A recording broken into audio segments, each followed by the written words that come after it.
Salah satu topik yang paling hangat dibicarakan berkaitan dengan akhir zaman ialah pembangunan Bait Suci ketiga di Yerusalem.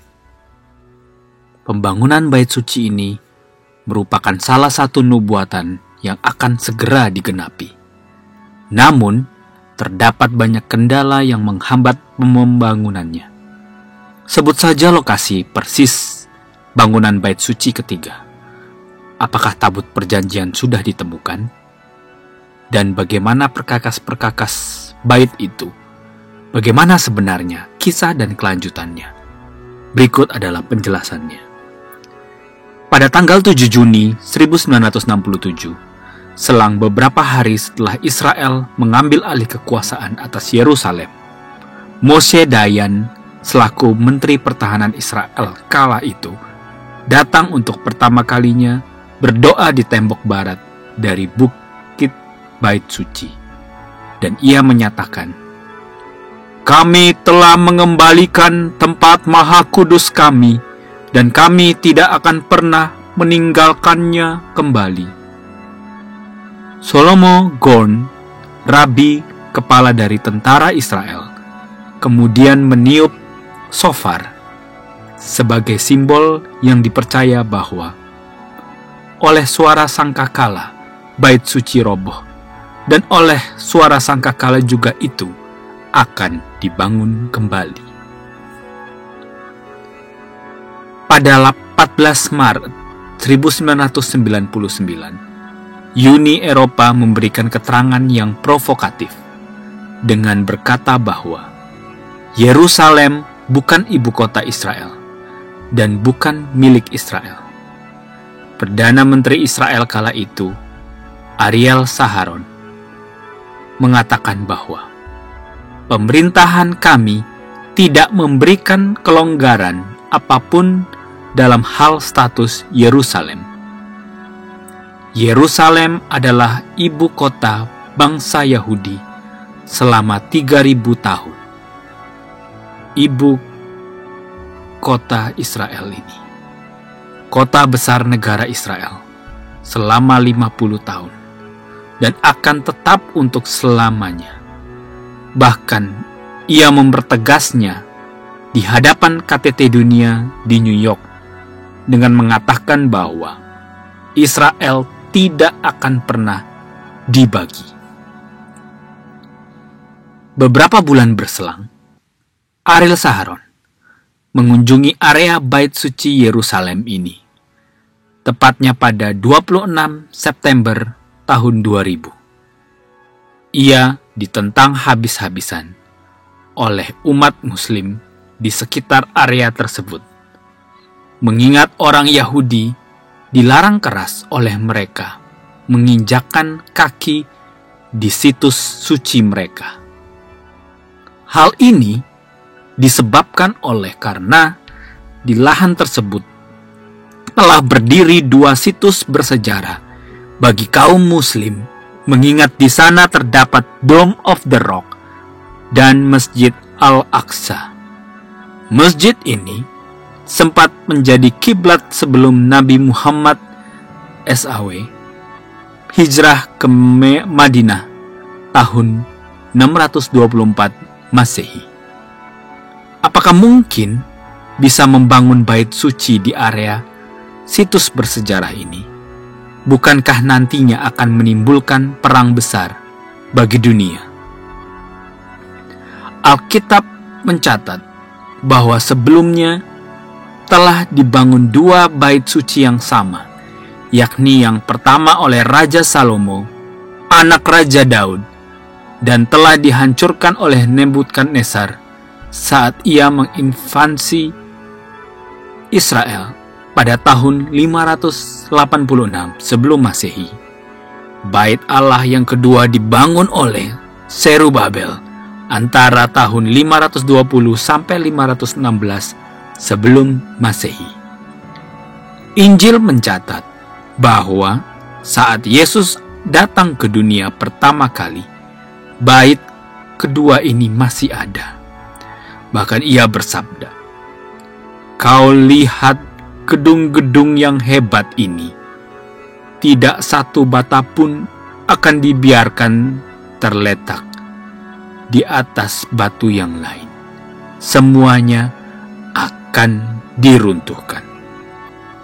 Matius 24 ayat 2. 38 tahun kemudian, Jenderal Titus dan tentara Romawi membakar bait suci ini. Semua perabotan bait suci yang terbuat dari emas dan perak dirampas dan dibawa oleh mereka. Saat itu, Jenderal Titus sudah mundur, tapi pasukannya terus menyerbu.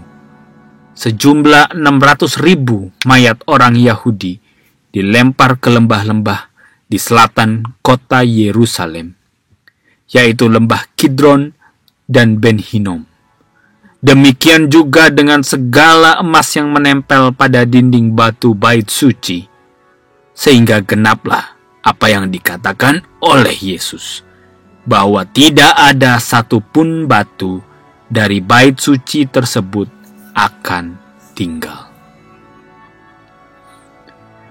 Lokasi bait Allah yang pertama maupun yang kedua adalah di tanah milik Ornan Araunah, orang Yebus di Yerusalem. Deklarasi atau perjanjian Balfour yang dimotori oleh Inggris pada akhirnya mendorong gerakan Sionisme. Gerakan kembali ke Bukit Sion. Nyatanya bahwa Masjid Al-Aqsa telah berdiri megah di wilayah tanah milik Ornan Araunah yang telah dibeli oleh Daud dengan harga 50 shikal perak. Oleh sebab itu, muncul konflik antara kedua negara, mengingat bahwa umat Muslim di dunia, tempat ini merupakan tempat bersejarah bagi mereka. Lalu di manakah lokasi yang tepat? Simak penglihatan Yohanes berikut. Kemudian diberikanlah kepadaku sebatang bulu, seperti tongkat pengukur rupanya, dengan kata-kata yang berikut.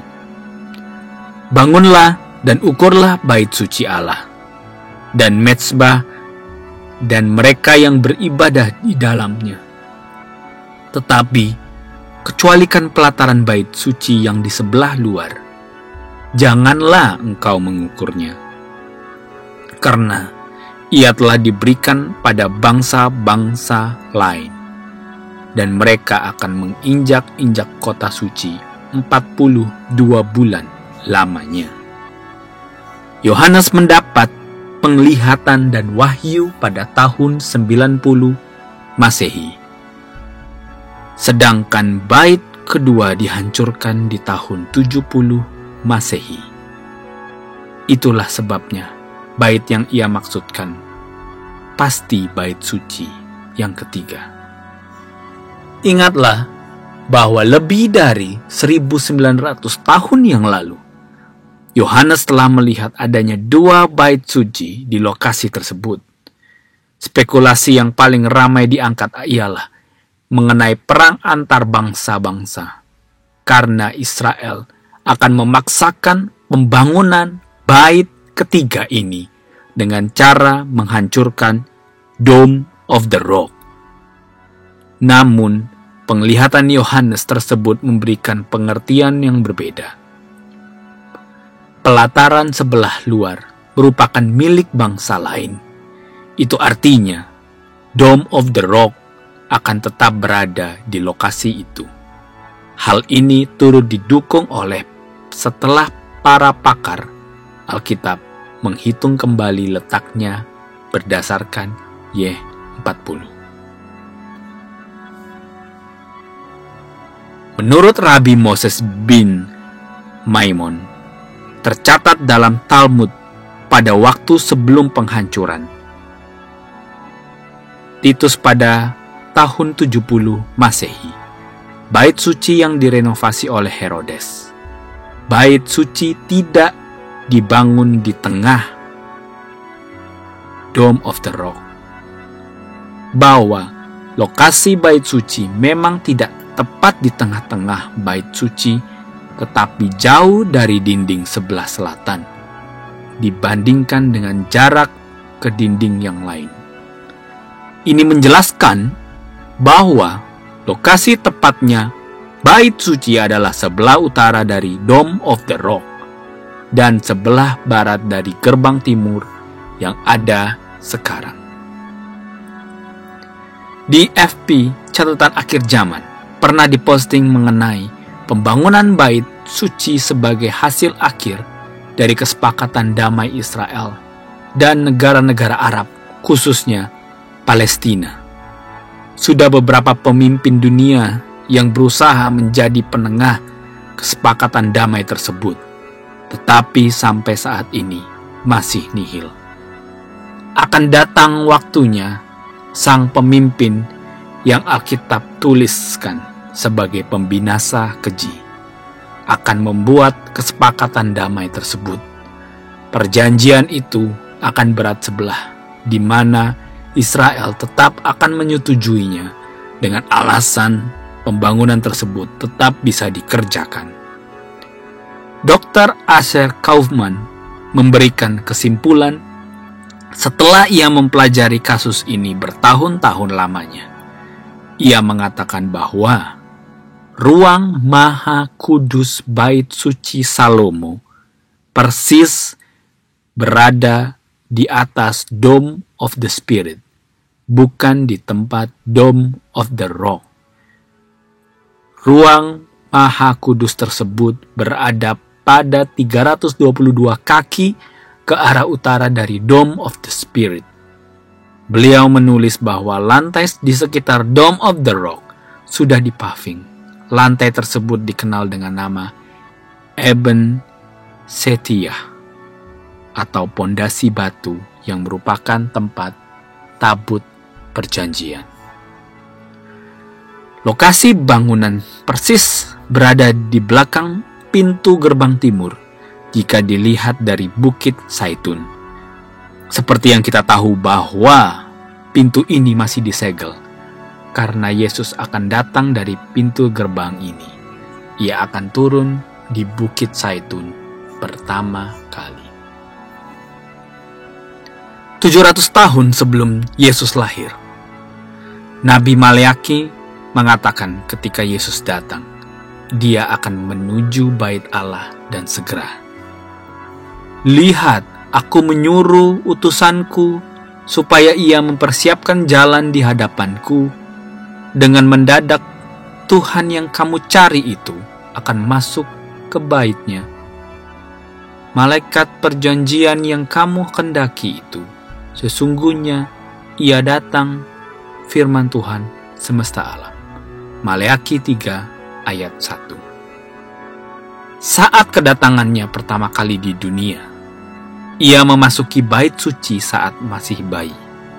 Nubuatan selanjutnya bahwa ketika ia datang untuk kedua kalinya, ia akan menginjakkan kaki di Bukit Zaitun. Kedatangan kedua. Hai orang Galilea, mengapakah kamu berdiri melihat ke langit?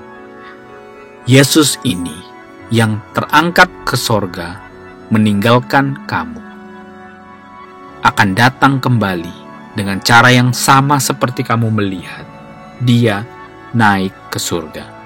Kisah Rasul 1 ayat 11. Saat Yesus menginjakan kakinya di bait Zaitun nanti, akan terjadi gempa bumi yang dahsyat sehingga lempengan atau kerak bumi akan bergeser dan patah. Sakaria 14 ayat 4.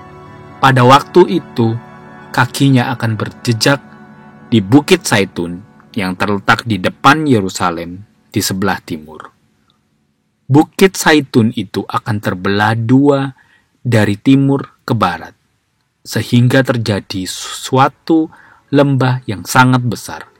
Setengah dari bukit itu akan bergeser ke utara dan setengah lagi ke selatan. Pintu gerbang timur. merupakan pintu gerbang penting di Yerusalem, dan hanya lewat sini untuk masuk ke kota Yerusalem dari timur. Pintu gerbang timur merupakan pintu gerbang yang tertua dan tidak dibangun kembali oleh penguasa Islam Sulaiman Agung pada tahun 1539 sampai 1542.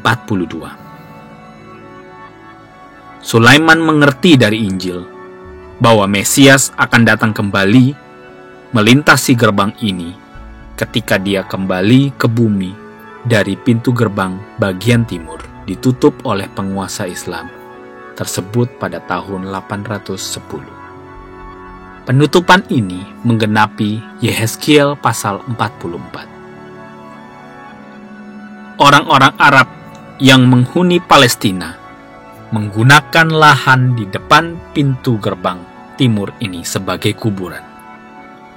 Mereka tahu persis bahwa Mesias mereka akan merasa najis menginjakkan kaki di tempat najis seperti kuburan. Persiapan menjelang pembangunan. Pada tanggal 8 Oktober 1989, Israel diselenggarakan pertemuan penting antara para nabi Yahudi dan ahli arkeologi. Pada itu, dijelaskan mengenai tata cara penggunaan pelataran bait suci ini nantinya. Alat-alat tersebut dipersiapkan untuk 200 orang yang sedang ditraining menjadi imam-imam yang akan bertugas pada saat bait Allah selesai dibangun. Rabbi Nehman Kahane, pemimpin dari Institute of Talmudic Commentaries, membenarkan bahwa telah dipersiapkan 200 orang yang akan ditraining menjadi imam-imam di bait suci ini. Di tengah kesulitan politik dan tekanan bangsa-bangsa, Israel telah mengumumkan pada 12 Juli 1997 melalui Departemen Kehakiman bahwa mereka akan memulai proses hukum untuk membuka Temple Mount bagi orang Yahudi. Beberapa grup dan organisasi seperti The Temple Mount Faithful terus meningkatkan kerja mereka untuk membangun kembali bait suci yang ketiga. Bahkan, bangsa Yahudi telah mempersiapkan tata cara pengorbanan seperti pada bait suci pertama dan kedua. Beberapa grup lain berusaha membangun bait Allah ketiga dengan jalan damai dan kompromi, sedangkan yang lainnya berusaha untuk menghancurkan Dome of the Rock. Pemilihan para imam. Demikianlah harus engkau mentahirkan mereka dari tengah-tengah orang Israel, supaya orang Lewi itu menjadi kepunyaanku. Bilangan 8 ayat 14. Saat ini, orang-orang Yahudi sedang mencari Kohanim, atau mereka yang memang memiliki genetik imam iman. Mereka mendirikan sekolah agama yang bernama Yeshiva, seperti adalah Ataret Kohanim dan Institute for Talmudic Commentaries, di mana mereka dipersiapkan untuk tugas di bait suci nantinya. Rabbi Nahum Kahane sebagai pemimpin institusi tersebut mengatakan betapa sulitnya mencari keturunan Lewi atau keturunan imam. Dari perjalanan waktu ribuan tahun semenjak tidak ada kebaktian di bait suci, ditambah dengan asimilasi atau perkawinan campur, sekarang mereka begitu sulit menemukan keturunan iman dan keturunan Lewi yang benar-benar murni, atau disebut gen priestly, sesuai tuntutan hukum Taurat. Tapi tahukah Anda, sampai saat ini orang Israel benar-benar setia mencarinya, hanya untuk mereka dapat beribadah kepada Tuhan. Terbukti sejak tahun 1999, Rabbi Menachem Kahana mengatakan bahwa 17 Kohanim sudah diuji. Hasilnya 13 diuji positif, 1 negatif, dan 3 kasus tidak meyakinkan. Sekarang Temple Institute telah membuat penawaran kepada semua orang Yahudi dengan nama Kohen untuk menerima pakaian imam untuk bait suci yang baru. Persiapan perkakas bait Allah. Rabi Israel yang bernama Ariel mendirikan Temple Mount Institute pada tahun 1988. Mengatakan bahwa ada 103 jenis perkakas yang ada di bait suci. Tahukah Anda bahwa semua perkakas tersebut sudah ada dan siap dipakai? Salah satu contoh perkakas yang dibuat ialah menorah. Menorah lebih kita kenal dengan sebutan kaki Dian. Untuk membuatnya diperlukan 94,6 pound emas murni, atau lebih dari 47 kg emas murni dengan total biaya lebih dari 10 juta US dollar. Selain itu, perkakas lain yang ada sudah ialah mahkota dari emas untuk imam besar, jubah para imam, kaki Dian atau pelita emas, ikat pinggang, dan lain-lain. Jadi Anda bisa bayangkan berapa biaya membangun bait suci ini. Keluaran 25 ayat 31-40. Haruslah engkau membuat kandil dari emas murni, dari emas tempaan. Harus kandil itu dibuat. 6 cabang harus timbul dari sisinya. 3 cabang kandil itu dari sisi yang satu dan 3 cabang dari sisi yang lain. Haruslah kau buat pada kandil itu 7 lampu, dan lampu-lampu itu haruslah dipasang di atas kandil itu, sehingga diterangi yang di depannya. Dan ingatlah bahwa engkau membuatnya semua itu menurut contoh yang telah ditunjukkan kepadamu di atas gunung itu. Pembiayaan ini talangan bangsa Yahudi internasional. Namun, Yerusalem Post mengabarkan pada tanggal 27 Januari 1996 bahwa tidak perlu untuk mengumpulkan dana bagi pembuatan perkakas bait suci, mengingat Jenderal Titus yang menginvasi Yerusalem kala itu tidak menghancurkan perkakas bait Allah, tetapi justru menyimpannya dalam kubah yang disebut Ark of Titus sebagai bukti kemenangannya. Kubah ini dibangun di kota Roma dan pada tahun 81 Masehi dipindahkan ke Vatikan sebagai koleksi benda berharga. Pada 20 Januari 1996, Simon Setrit selaku Religious Affairs Minister of Israel meminta secara khusus kepada Paul John II, Paus ketika itu, di Roma untuk mengembalikan menorah sebesar 60 kg emas murni yang diambil dari bait suci kedua oleh Jenderal Titus di tahun 70 Masehi.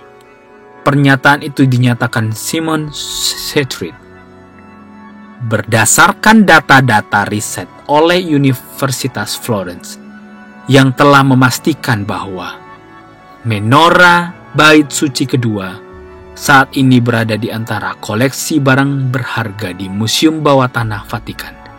Secara politis, Menteri Israel tersebut menyatakan, "Saya tidak mengatakan itu pasti, tapi saya minta Paus untuk menolong mencarinya sebagai suatu bentuk niat baik Vatikan untuk suatu hubungan yang lebih baik antara Katolik dan Yahudi." Tentunya, seorang pejabat tinggi Israel tidak akan berspekulasi untuk sesuatu yang tidak pasti. Kala itu Paus John Paul II bersedia mengembalikan menorah kuno itu ke Yerusalem. Namun tidak ada lagi kabar mengenai hal ini sampai dibuatlah menorah baru dengan berat 47 kg. Batu penjuru. Sebuah batu penjuru seberat 4 ton sudah dipersiapkan tanpa memakai peralatan yang terbuat dari besi.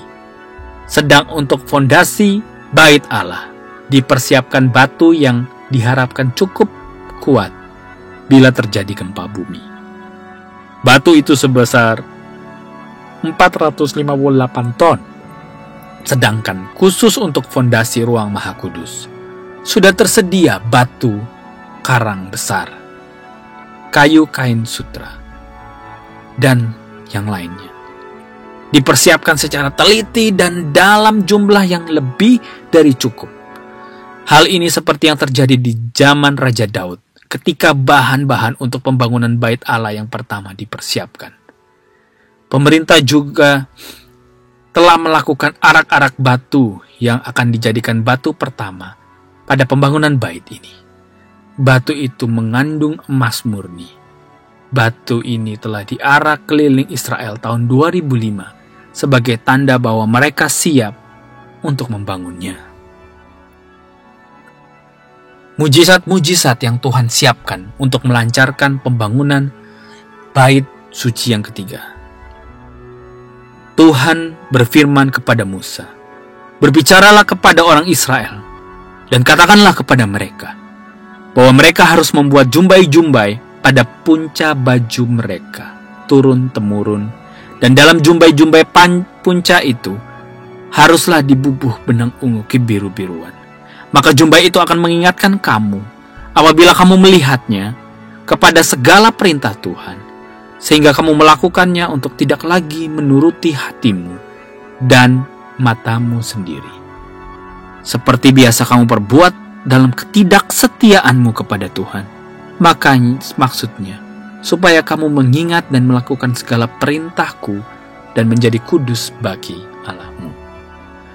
Banyak dari kita yang mungkin tidak mengetahui dari mana benang ungu kebiruan yang digunakan pada jumpai pakaian imam yang melayani di bait suci. Rabbi Isaac Herzog mengatakan bahwa warna itu diambil dari hewan yang bernama siput sigulit. Hewan ini muncul biasanya 70 tahun sekali, bahkan lebih dari 2000 sudah punah. Ajaibnya, di akhir tahun 1990 yang lalu, siput ini mendadak muncul dalam jumlah yang sangat banyak di daerah Mediterania. Harga siput ini mencapai lebih dari 192.000 US dollar, kurang lebih sekitar di atas 2 miliar rupiah per kilogram. Keberadaan siput ini sama persis dengan spesies burung pemakan bangkai yang kini populasinya bertambah di daerah Megiddo, lembah peperangan terakhir. Kecapi atau harpa mesianik. Instrumen ini sering disebut sebagai harpa. Alkitab mencatat bahwa saat menyembah, Daud menggunakannya. Demikian juga saat kebaktian berlangsung. Alat ini dimainkan oleh suku Lewi. Catatan sejarah yang cukup akurat memberikan data bahwa selama bait Allah yang pertama sampai dengan bait Allah yang kedua, ada 38.000 pemain musik dari suku Lewi. Dan kurang lebih 50%-nya menggunakan alat ini. Yang paling menarik mengenai instrumen ini ialah bahwa ternyata ada lagu-lagu yang hanya bisa dinyanyikan dengan alat musik ini. Lagu-lagu tersebut disebut sebagai lagu instrumentalia. Tercatat sejak bait suci kedua dibakar di tahun 70 Masehi hingga tahun 1990. Lagu instrumentalia tersebut menghilang alias punah.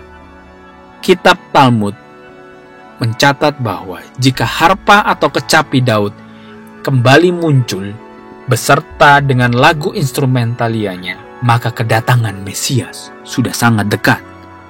Itulah sebabnya mengapa alat musik ini disebut sebagai harpa mesianik. Lembu merah. Menurut Bilangan 19 ayat 1-10, pentahiran baru bisa dilakukan menggunakan air yang dicampur abu dari lembu merah. Lembu yang telah punah ini juga muncul secara bersamaan dengan siput si kulit dan harpa mesianik. Untuk membaca artikel mengenai lembu ini, kami akan bahas setelah ini. Tabut Allah. Di zaman Ratu Sheba dari Ethiopia, bahwa tabut Allah disembunyikan di ruang rahasia yang 9 lapis di bawah tanah.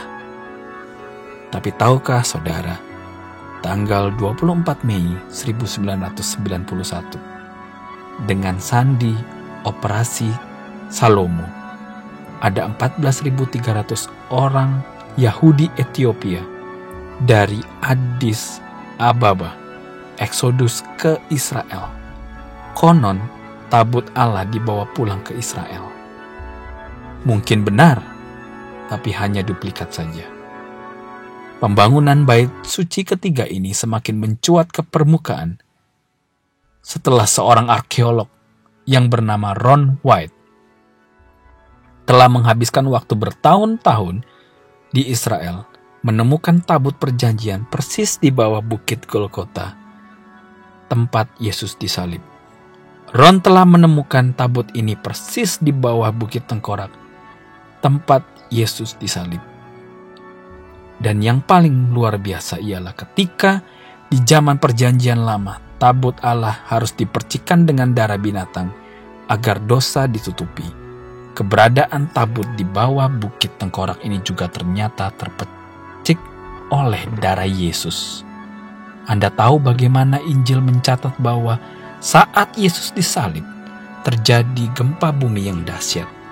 Dari celah bebatuan yang terkena dampak oleh gempa bumi tersebut, darah Yesus mengalir dari atas hingga menetesi tabut perjanjian tersebut. Haleluya. Kembalinya Sanhedrin kuno.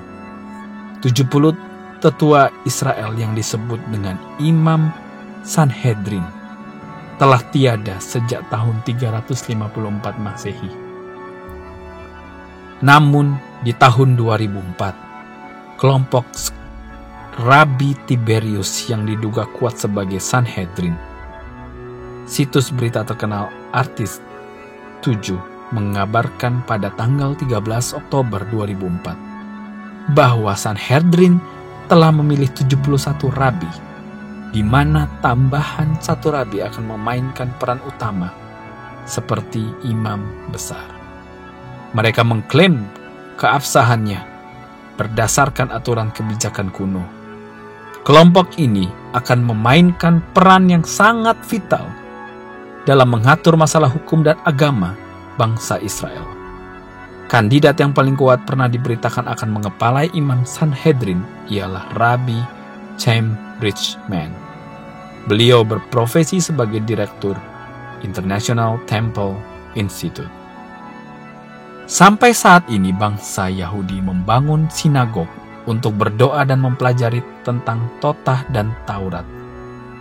Namun rasanya kurang sempurna sesuai tuntutan hukum Taurat, di mana sepertiga dari kitab Talmud mereka adalah berisi ritual yang patut dilakukan di bait suci. Kerinduan mereka sangatlah besar akan kehadiran bait suci ini, mengingat telah ribuan tahun mereka mengingini kehadirannya selama lebih dari 1900 tahun dalam masa pembuangan ke bangsa-bangsa. 3 kali sehari mereka berdoa. Biarlah ini tuh menjadi kehendaknya bahwa bait suci akan segera dibangun di hari-hari kita ini. Perintah dalam kitab Torah, sebagaimana yang dijabarkan di dalam perintah nomor 613 kitab Yahudi Talmud tentang cara ritual ibadah yang benar sangat berkaitan dengan keberadaan bait suci yang menjadi pusat dari semua bentuk penyembahan bahkan kehidupan bangsa Yahudi. Karenanya keinginan ini tidak dapat ditawar lagi. Keinginan ini begitu kuat sehingga apapun yang dipertaruhkan untuk menghadirkan bait suci ini. Tahun ini kita akan menyaksikan peristiwa yang sungguh sangat hebat. Peristiwa ini menutup materai ke-6 dalam kitab Wahyu. Bisa dipastikan bahwa beberapa peristiwa besar yang tertulis dalam Alkitab akan segera terjadi. Di antaranya pembangunan bait suci ketiga. Alkitab menulis bahwa setelah bait ini dibangun, Antikris akan menyatakan diri sebagai Allah. Ia akan mengambil alih pemerintahan dunia, kesehatan dunia, dan menjadikan sistem pemerintahan global. Ia akan berkuasa atas Yerusalem dan seluruh dunia selama 42 bulan atau 3,5 tahun. Bukan hanya itu, pembangunan bait suci ini mengingatkan bahwa kita rapture dan second coming benar-benar di hadapan kita. Bersiaplah, Maranatha, Tuhan segera datang. Amin.